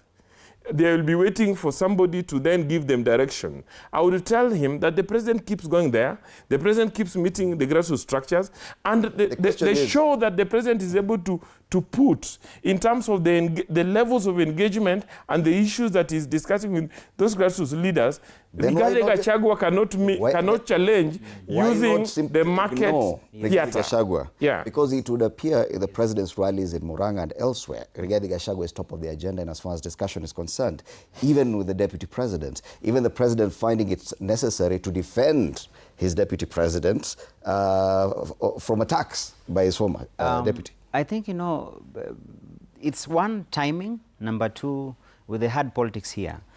Timing in the sense that in the past, upon impeachment of the former deputy president, I don't think there was any reason for the president then to respond to Rigathi, because it would have literally showed up the stature and the position of Rigathi as a person vis-a-vis Mount Kenya politics. Mount Kenya region is always a very interesting vote block, because they are not the type per se to be shepherded. It's more or less like a groundswell that comes up. The leadership of Mount Kenya over the years, if you look at since independence, more or less like it's an organic kind of a thing, so that there's a way better than other places whereby a leader emerges and then the people follow. It's the other way around. And that's why even for Rigathi, post-impeachment or even during impeachment, I don't think he had consolidated. But as time goes by, he's been working hard, because I feel that he's been trying to ride and try to shape the sentiment first before then foremost coming up. Even if you look at his messaging, it has been changing over time. And that's why right now even Rigathi himself has changed towards now calling leaders traitors. He didn't do that a year ago. He was not certain that the Mount Kenya people had equally written off their individual leaders, their MPs, that downstream from governor coming down. But right now he's now bullish to call them traitors. You could see in the burial in Nyandarua, he called out Ichung'wah 21 times. So the president, therefore, is basically, for the first time, coming in to basically give a bit of a buffer to his team, because his team now is under consistent attack from Rigathi Gachagua. And the president is doing it clinically, which I also feel it's a question of what's coming next. Before the by-election in Mbeere, the president never needed to speak. That was then for Kithure Kindiki and the Mount Kenya Brigade within UDA to make a case for themselves. Because Tharaka Nithi being next to Embu, you have the chair of UDA, Governor Cecilia Mbarire from that. In fact, Mbeere inside Embu. So Cecilia Mbarire was at home being the governor. Kithure Kindiki from Mount Kenya East, who share the same almost vote constituency with Cecilia Mbarire, also comes from the place. So it was a time for them to make a case for themselves and showcase what they are made of, so that the president never showed up in the field. But now we are going into a very critical by-election. Now we are going into proper central, in this case Nyandarua. The burial set the tone for the next bruising by-election. In Mbeere, remember, DCP never vied. DCP decided to give DP to have their candidate, because Justin Muturi, as a principal within United Opposition, staked a claim that this is my backyard. But as we go to Nyandarua, then DCP is taking center stage. What then that means? That means it will be a direct contest between UDA and DCP. And one thing the president's team has been doing, for the entire contest they've had in Mount Kenya, they have always whitewashed the UPA. So this time, the Nyandarua one will be another. In fact, if you ask me, the pressure is now on DCP. Why? Because DCP now has a candidate. DCP will not have to negotiate with any party in Nyandarua. Even Jubilee will not be a match to DCP in trying to have a candidate. So the contest is Nyandarua or Kalau will be strictly between UDA and DCP. So what happens? The UDA team, having won all the contests they have had in Mount Kenya, will be coming to Olkalau to bring the contest and the battle to the DCP. And be able to showcase and say, let's see what you are made of. Lastly, I wanted to mention something. If you talk about deliverables, and you know, this is the sad part about politics. I don't think right now we can talk about deliverables and say the president hasn't done in Mount Kenya. In fact, if you ask me, if you look at the 34 roads that were left by the former regime, this government has actually spent 40–50% of the road infrastructure to finish off projects, which 70% are within Central Kenya. And that's why even during that burial of former MP Olkalau MP, when Senator Methu stood and said, the president, you promised 1, 2, 3. And within a week, it was confirmed that whatever Methu was speaking about were already in pipeline and already been advertised. So that senator could only come in and say, I had to speak about it. But as a matter of fact, road projects are not done within a week. It takes a whole time. Okay. So the president, if it comes to delivery, he's been able to successfully continue what Uhuru had done for Mount Kenya. Whatever is different is about the sentiment and the politics. And that's why, for me, Olkalau becomes a testing barometer for DCP, not UDA, because UDA has already proven itself. So for you to see the president coming out in a subtle way, not so much. It is also because for the first time, it was the first time president and the former deputy president met in a session. And deputy president, the former deputy president was basically almost laying the ground saying, you should have dealt with me, not the Ichungwas. I don't know if he was making a case for re-engagement of some kind, but this will be settled. It's definitely working. But this now. one will be settled in Olkalau. Let it and definitely, the deputy president has tweeted the by-election date, Olkalau, 16th July 2023. That is a game. And that's a complete tweet by itself. That is a game. That's, as Wakili says, that's a big deal. Oh, yeah, it is. But you know very well that I'm... as you make your final comments, because I can see we're out of time. Yeah, you know very well I want to respond to Wakili Nyamori. And you know I cannot leave here when the entire Mount Kenya is watching me, listening to their community being castigated. I want to say this categorically. It is immoral and it is completely unacceptable when you continue castigating a community over a decision. I need to remind the gentleman on my left that was actually Mount Kenya people who believed in the vision of President William Ruto and voted for him. 46% of his vote came from Mount Kenya. And now you are here trying to purport, trying to claim that we believe we are certain, special breed of people. You cannot say that on a national television. And we demand an apology from Wakili Nyamori. Because we voted for William Ruto, not because he was called Kamau, because he was called Kipchirchir. You need to respect the people of Mount Kenya for that. If there is any disagreement whatsoever between the people of Mount Kenya and the people of and the president, it is out of how he handled what it is that he had actually brought to the people of Mount Kenya and accepted. When you mishandle that, it is up to you to know how to make it, to correct it. I need to tell you something, and I need us to go back to when Uhuru was the president. The people who actually went against Uhuru Kenyatta in regards to what he was doing that was not right, and the people are not agreeing with, they all went back to parliament. People voted for them. The rights of Ishongwa, all those people, the rights of some of the MPs from my constituency in Nyandarua, in Nyandarua, yes, they all went back.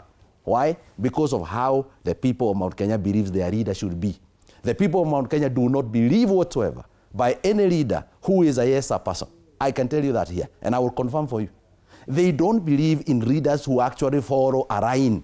They believe in people who questions, people who actually say, let me first ask the people and what the people want. But I need to mention something. Wakili Nyamori has been telling us here about the structures. Let me tell you, every time DCP tries to put up a structure of themselves, what has the government been doing? The government has been deliberate in actually trying to what we call intimidate that particular structure. The first time DCP came into being, we had some elements of DCP arrested, including a youth leader, a young girl from somewhere here called the Wanjiko Thega. She was arrested, and we couldn't even, she was abducted, and nobody could find her. Recently, 2 weeks ago, I think a week ago, a guy called Stanley, who is actually an official of DCP, after Orkarau, the same day he was abducted. We've seen him in the media trying to tell us what it is that the people who abducted him wanted him to do.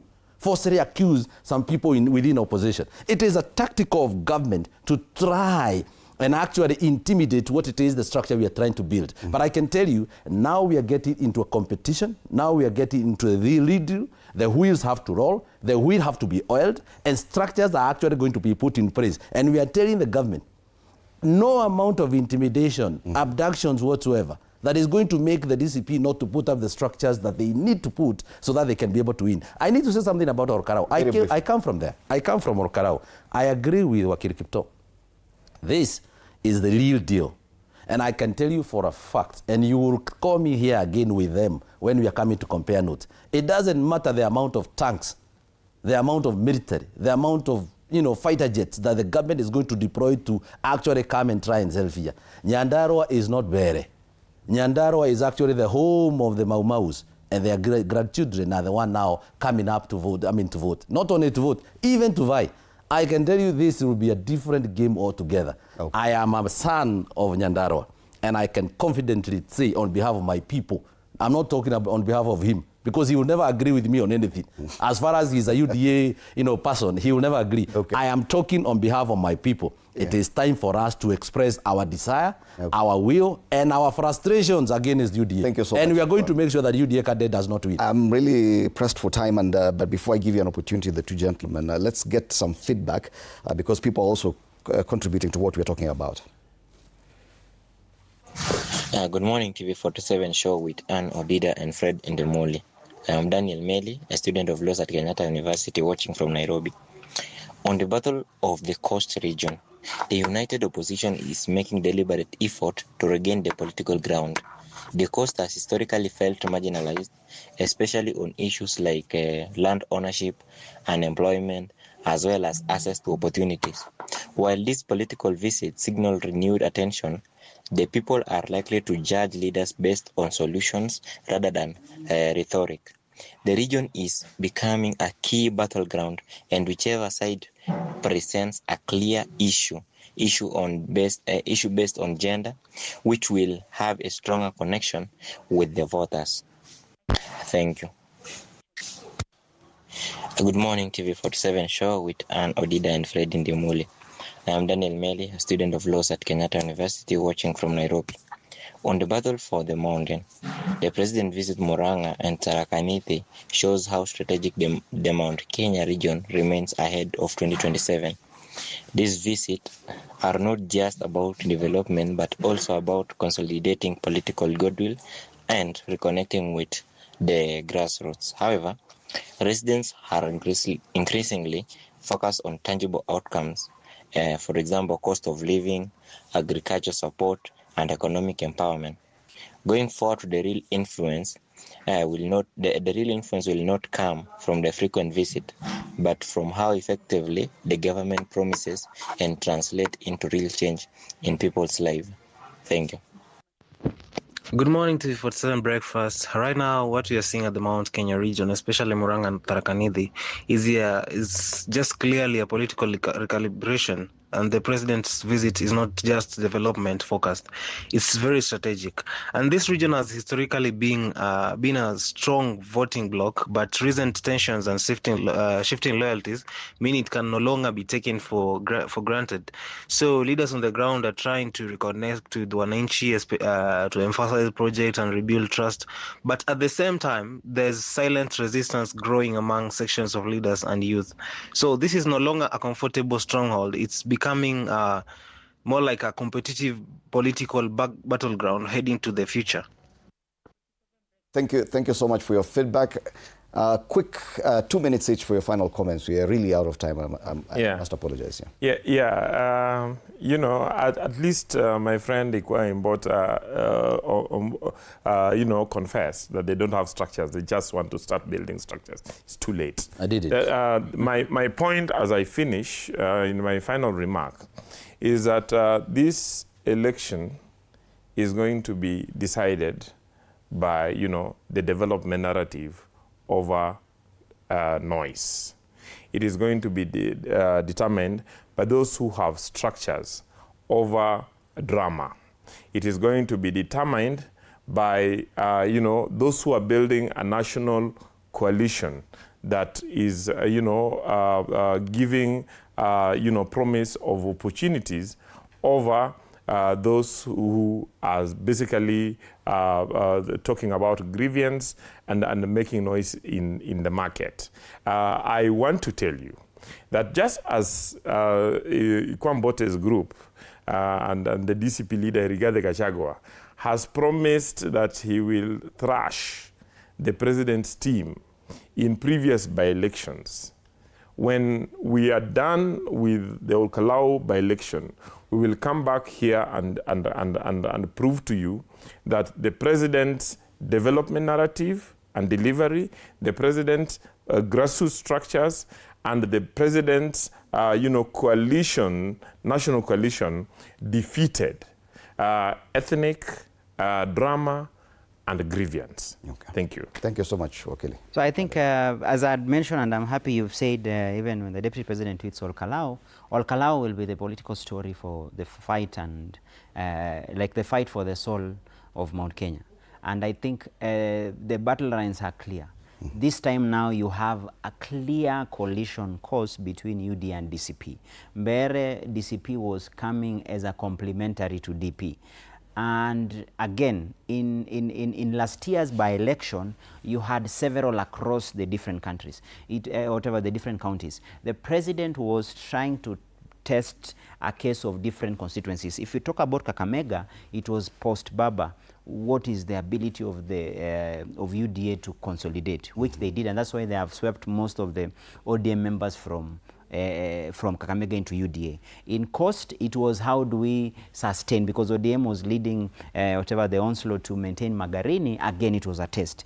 Mbere, it was a case for more or less like a referendum on the persona of the Deputy President and the Cecilia Mbarire team with the president's backing, which they succeeded.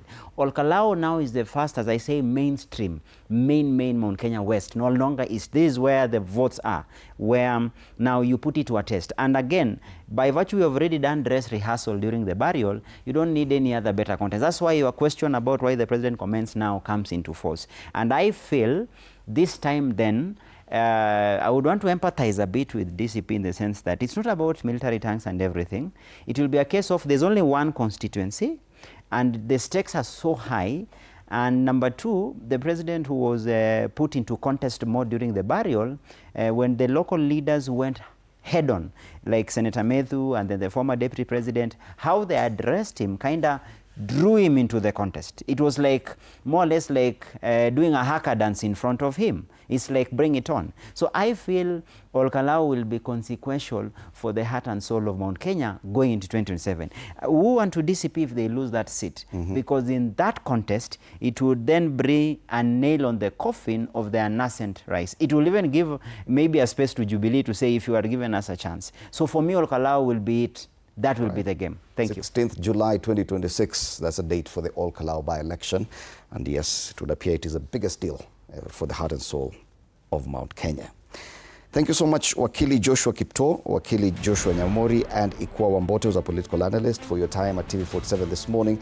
Once again, the big headline, Linda Mwananchi wateka Kisumu. Wakili Nyamori may not agree, but I'm just reading the headlines as they come. Triumphant entry, that's a standard. The same story on the front page of the Daily Nation. It's not the biggest headline, but Sifuna Orengo's ODM camp roars in Kisumu. That's how the media is describing what happened in Kisumu this past weekend. All right, after the break, we switch gears, following a very busy sporting weekend. Monday Blitz will be having all the analysis here. Do stand by for them after the break. My name is Freddie Ndimuli. Good morning.